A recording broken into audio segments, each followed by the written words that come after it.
Hej, du kommer på det helt rigtige tidspunkt. Nu skal vi i gang med at lave et starteftersyn af den truck, vi har til at stå her. Det er sgu 33 eller Det vi er med at gøre her, det er den truck, der er til at stå her, og vi har en serie med små opgaver, som vi skal udføre, før vi kan få i gang med at bruge den her truck. Og vi har vores nøgle til at vi skal i gang med at køre på den her truck. Så det første på listen er at tjekke det ladeapparat, vi har her. Og så har vi et laderstik, der sidder i batteriet, som vi skal have ud. Det kan vi lige gøre her.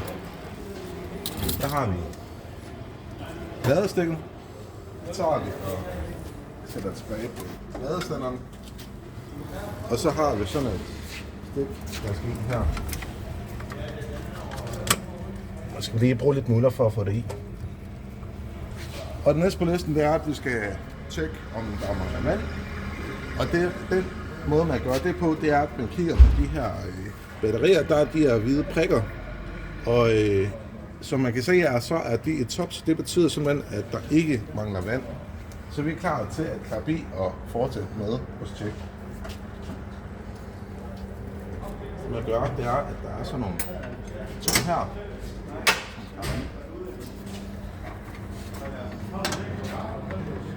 Og som Mike også viser, så er der sådan en herovre ved vores stænger, vores manøvrestænger, der er der sådan en knap her foran, som vi lige skal trykke, når man skal have den fremad.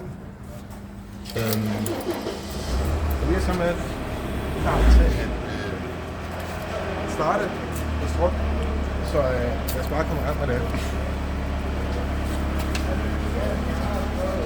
Og herovre på min højre side, der er der sådan en papirklemme til, hvis man har opgaver eller ordre, eller hvad det nu er, man har til at stå her. Den larmer godt nok den tryk der, hva'? Men vi er simpelthen klar til at starte trucken. Så vi har vores P-manual, det stikker vi i her til venstre. Og så skal du så se her, at displayet det begynder at lyse op, og viser simpelthen, at nu er trucken simpelthen i gang, og går i gang. Og så har vi vores sekundære nøgle, som vi sætter i her til højre. Og den skal simpelthen i, for at vi kan bruge vores manøvrestænger fuldt ud. Så den næste på listen, det er vores parkeringsbrems. Den har vi her. Den trækker man en lille smule tilbage, trækker knappen ned, og så tager den fremad. Og så er der simpelthen ikke nogen parkeringsbrems på den her. Den næste er vores det er vores stopsbrems. Den måde vi tjekker den på, det er, at vi kører en lille smule fremad. Og så bruger vi stopsbremsen for at se på det. Og måden, man kører fremad, så er der trykken lige der centralt. Så er der den her sang på venstre side af styretøjet, som jeg tager fremad. Så kan vi så høre, at trykken er sige noget. En anden vigtig ting, efter man har taget kampen ned, før man begynder at køre, så er man lige tager rettet her, så kommer vi her. Man kan simpelthen gå i gang med at tjekke, om bremsbolden ligger. Men før man begynder at køre, der skal man lige have jampen lidt opad, så det ikke styrer mod jorden.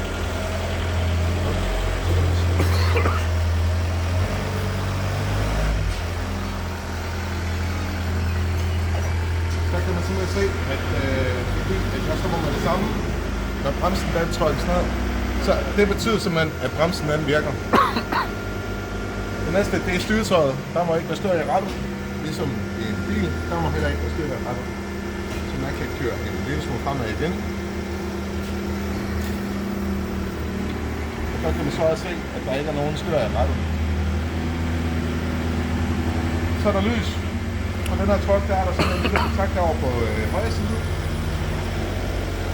Så kan vi lige komme herover.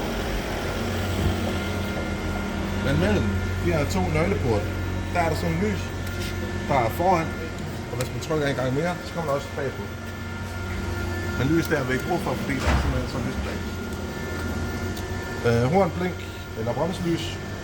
Der er der godt nok ikke på den her, der er et horn, men det virker desværre ikke. Det er en af de ting, hvis jeg skriver på under fejl og mangler. Så skal vi afledes på timetæller. Der sidder her. Vi kan se, at den her truck, den har været ude at køre 2.556 timer. Og det skal vi også skrive på vores sæde. Så vores manøvrehåndtag, det er de håndtag, vi har til at sidde her. Der kan du se, at den kaffenød, det går op og ned. Man kan tilte dem, og man kan sideforskyde dem. Så det ser ud til, at det virker. Så skal vi have vores hydraulikolie. Der kører vi masterne i top.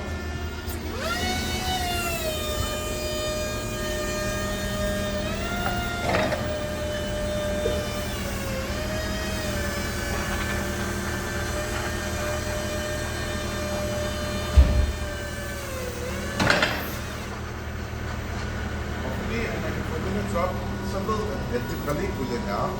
Man skal selvfølgelig kigge efter, om der er, om den huster og hakker, om den er besværlig med at komme helt derop. Men det kunne man så se her, at det havde den ikke, så derfor kan jeg jo godt tjekke af, at hydraulikken den er i orden.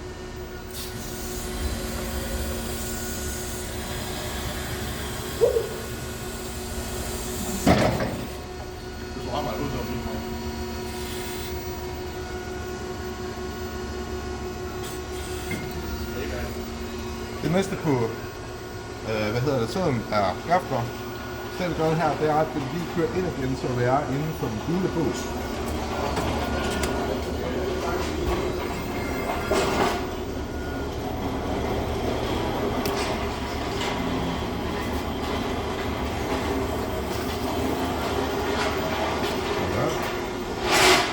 Så slukker vi motoren, trækker håndbremsen, og så går vi ud og kigger på gaflerne.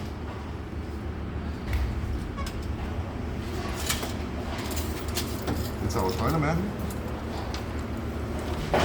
Og der kan du så se, at måden man tjekker gaflerne på, det er, at man ser, om der er slid, om der er rust, og de ser sgu egentlig meget gode ud.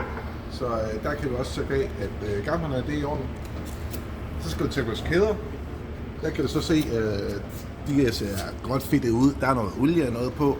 Og der er heller ikke rigtig tegn på slid eller rust, så det er også i orden her. Og det næste er, hvis vi tjekker, det er dæktryk. På rigtig mange trucks, der har vi så solide gummidæk. Det er der også på den her. Så der skal man egentlig ikke tjekke dæktryk. Der kan man også sige, at den er i orden. Og så er vi simpelthen færdige med at tjekke vores truck. Så skal vi så have monteret, eller skrevet, om der mangler nogle ting. Fejl mangler. Man kan måske skrive, hvis nu der mangler væske på batteriet, at det skal der lige gøres. Man kan måske også selv gøre det. Og i den her, der kan man så skrive, at der virker hornet ikke, fordi at når man er ude at arbejde, så kan det godt være svært, hvis nu man kører ude, og man kan måske høre eller se derude, at der er nogen, der er ude og køre på trucks, så kan det godt være lidt svært at høre sådan en eltryk kommer kørende. Så hvis nu man skal undgå, at der skal en katastrofe, så kan man bruge hornet, men det virker så ikke, så det er faktisk et rimelig stort minus på den her truck, hvis du spørger mig.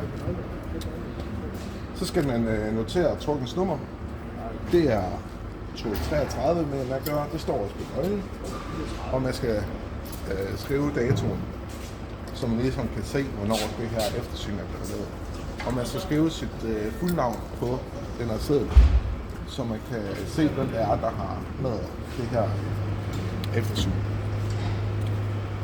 Og det var vist det. Tak fordi, at du gad at bruge tid på at se, hvordan man laver sådan et eftersynskontrol.